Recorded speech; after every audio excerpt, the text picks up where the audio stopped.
Yes, good evening. So let's start with our session. So as I was discussing that there are many types of skill as a professional that you need to master in so that you become a confident communicator. And one of the most important skills a professional should master is the skill of communication. So that is why these sessions are a part and parcel to help you all become a confident communicator. Shahana, can you hear me? Yes, ma'am. Yes, I can hear you. Yeah, please on your video and join in the interactive session, which will start after the theory class. So when Just we talk about, on the video now. when we talk about our professional skills, which we need to develop to become a confident communicator, there are certain criterias which has to be followed when you think about confident communication. For example, language criteria. You have to have a base framework in language so that you can speak that in a fluent way. The second thing is the way in which you're speaking your language. It should be fluent. There should be a proper tone and clarity to what you're speaking, and making sure that whatever you speak has some relevance to the topic you are going to talk about. The third thing is the body language. Now, this is one of the most common things that we don't see in our professionals who want to become a confident communicator. They don't apply any sort of body language to their presentation or their communication. So, the body language is not just hand movements or body movements, it's even the facial expressions. So if you are confident in your topic which you're going to speak about, that's going to reflect in your body language of even your facial expression. When you're confident, your face has a lot of clarity and it has that calmness in which you can communicate with, in a better way. There will be a smile. There might be a certain way in which you communicate when you are confident. So that is what we see in professionals, and that is what we want our professionals to learn from these sessions. So today's session is going to be not only about language criteria, where we're going to talk about the way you speak. Of course, that was covered in the previous classes, the way you speak, the tone you used, the speed in which you spoke, all that was covered in the previous sessions. In today's session, what we're going to concentrate on is how you're going to portray a body language of confidence. Yeah. So, Shana, we'll start with you. Can you just introduce yourself?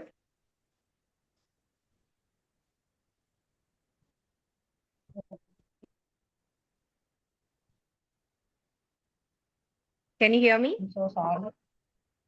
Yes, can you hear me, ma'am? Yes, yes, I can hear you. Okay. Hi all, good evening. I am Begum Shahana. I am a counseling psychologist and a professional trainer and a mother of two kids. I'm conducting different workshops, webinars, and training programs for the professionals and students. I live at Pashulu, Trivandrum. I done my schooling in Cordova Higher Secondary School and completed my BTech from ACE College of Engineering. And I have done my MA Masters in Psychology from IGNO. Just I have attended my convocation from RDR and Apparni. I have hobbies like journaling, reading books, then playing with my children, talking to my dear ones, spending time with my husband and my friends, and traveling also. And my ambition and goal is to conduct different workshops in English. I'm conducting my workshops in Malayalam, and now my goal is to conduct it in English so I can access globally. And I want to talk in fluent English in my future also. And that is my goal. For now, it is my goal. And this is all about myself. Thank you so much. Yes, thank you, Shahana, for sharing your bio. I'm sure definitely the sessions are going to be helpful in terms of becoming a confident communicator. Now, when we are talking about confident communication, also, we should keep in mind the language criteria should be supported with filler words, lack of filler words. So, already we have taken that. That is the lack of use. Don't use too much of excessive repetition or using sounds when you're speaking. So that is something I want you to keep it in mind when you're preparing for today's class, as well as a confident body language. Now, how will you show yourself? I'm sure you're going to take offline and online courses, right?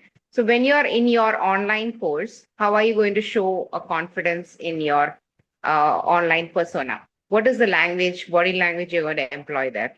Can you just take a 5 seconds, visualize yourself, do that, and then show that here? How are you going to portray a body language of confidence? In So online sessions. first thing would be is to have a very confident smile. Smiling is one of the best ways to communicate with your audience, right? So that would be one of the best ways to start. And then what will be the motions you can put inside your body language? How will you show that according to you? Um, we can use our hands, gestures we can use. Yes. What do you know about the area of influence? Have you heard about the area of influence? No, ma'am. Yeah. So when we talk about the area of influence, when you want to show or portray a confidence in your body language to your audience, especially to the people who you're going to take your workshops for, the area of influence is coming from between your eyes to your belly button. So your hands should remain in that position. It should not go above your eyes, nor should it go below your belly button. That means when you speak with your hands down, you show a body language of lack of confidence. That is what we can see when you speak like that.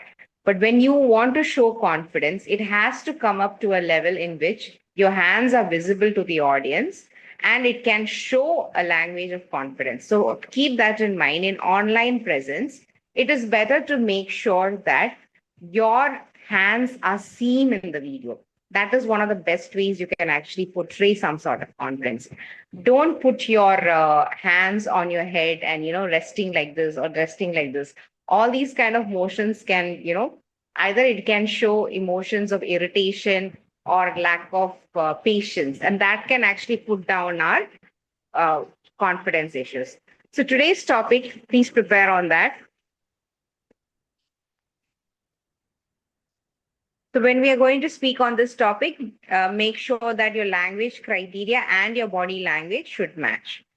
So today's topic is about your favorite animal. Favorite Animal? animal. Yes. Your favorite animal.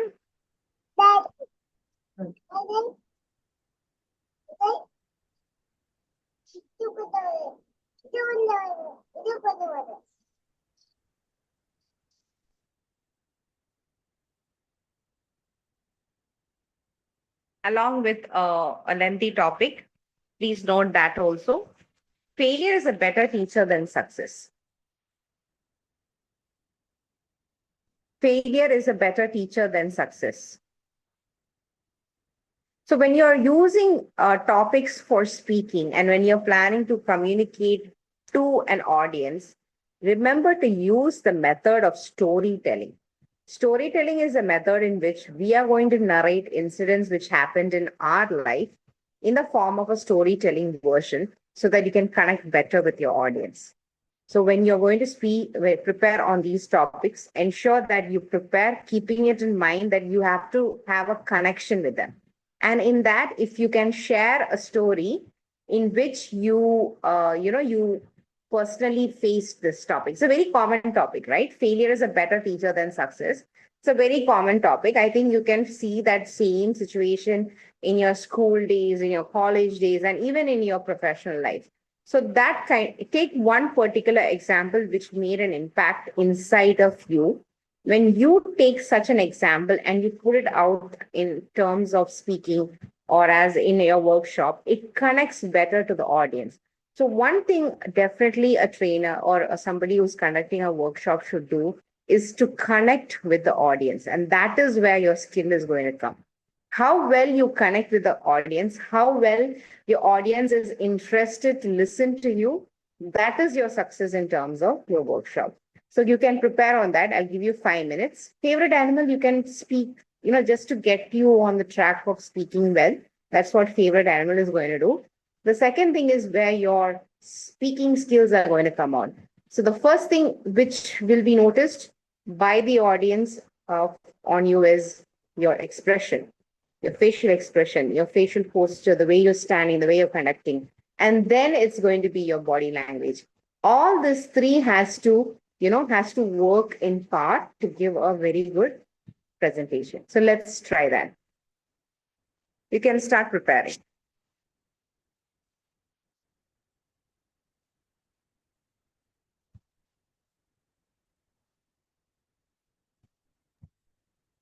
Hi. Yeah. Yeah. So if you're ready, you can start. Good evening, everyone.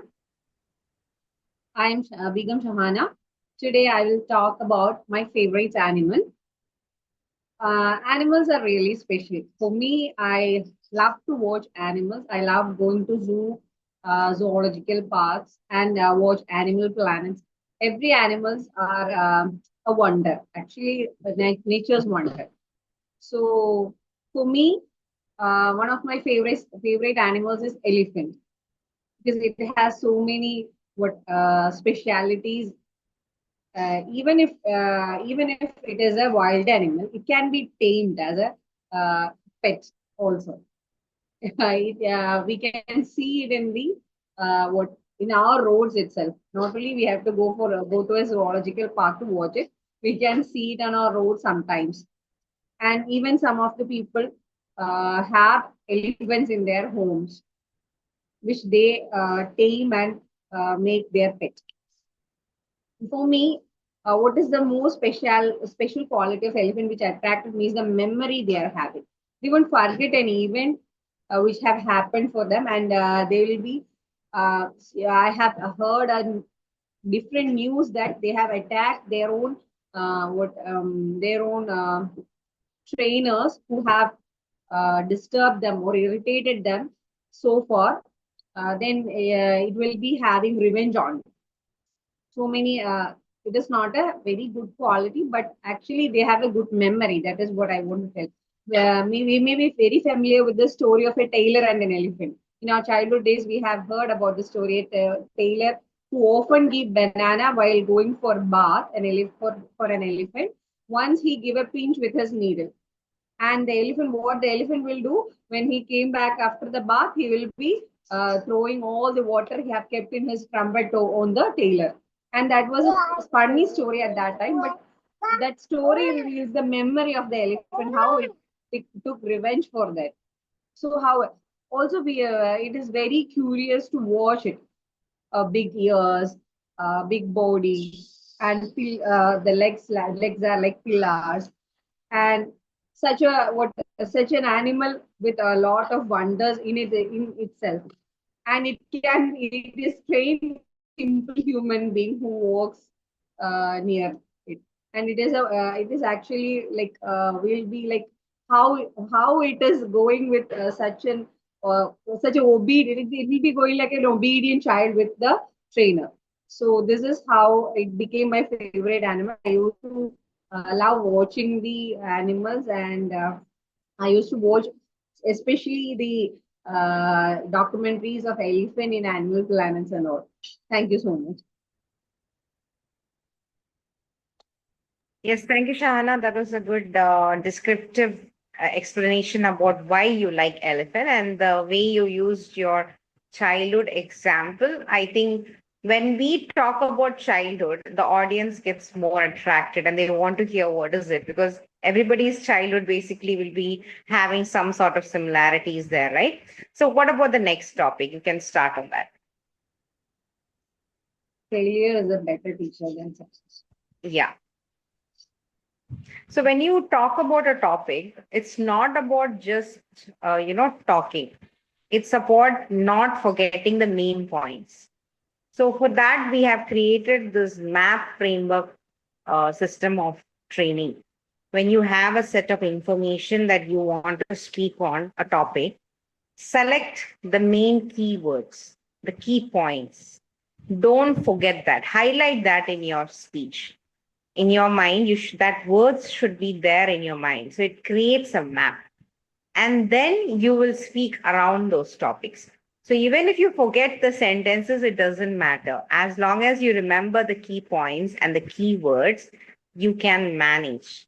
That is called map framework network of speaking.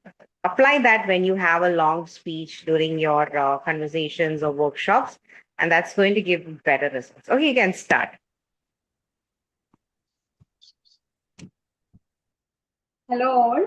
Good evening. I am Begum Shahana. So let me say something that you are very familiar with the story of the hare and tortoise. We have learned it in our childhood days, and we have told our children also the hare and the tortoise, the race they have that, right? And who won? The tortoise won, and the hare lose. How he lose the race? Why he lose the race? Because he slept thinking that the tortoise will not be reaching the finishing point as easily as him. So it was his overconfidence. So imagine the hare is you. And what is the lesson you learned from that race or that incident? It is the next race or the next event, anything is happening, I should not be overconfident. You may have got that lesson, right? Everyone have got that lesson. If you were the hare, you have got that lesson. So imagine that the hare has won the race. Will he learn something? He again will think like he is able to do anything, and the tortoise is a loser always. He won't learn a lesson from that. So this is how in our life also, this is how the things happen. If we look closer into our life, we'll get that lesson also. That is, when we have success, we'll have happiness, we'll have that satisfaction, we have succeeded. But when we fail, we learn something new for our improvement. Wherever it is, even if it is a profession, even if it is a career, even if it is our education, or in our life also, every progress, the lesson for the progress happened during the failures. Wherever we have fallen, wherever we have cried a lot, we have learned new lessons. Where to trust, whom to trust, how to talk, and how to say no also. We have learned from those failures or those tears we have cried for hours. And that is how we have learned. We have had our progress, not from our success. For success, we have all the happiness and all the encouragement and motivation also we will get from the success. But with lessons, the main lessons we will get from the failure. So I say failure is a better teacher than success. Thank you so much.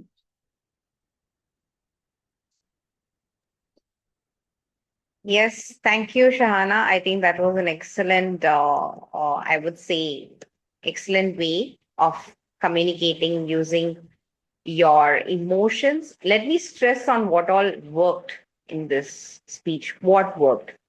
The opening line in which you started this conversation was so energetic.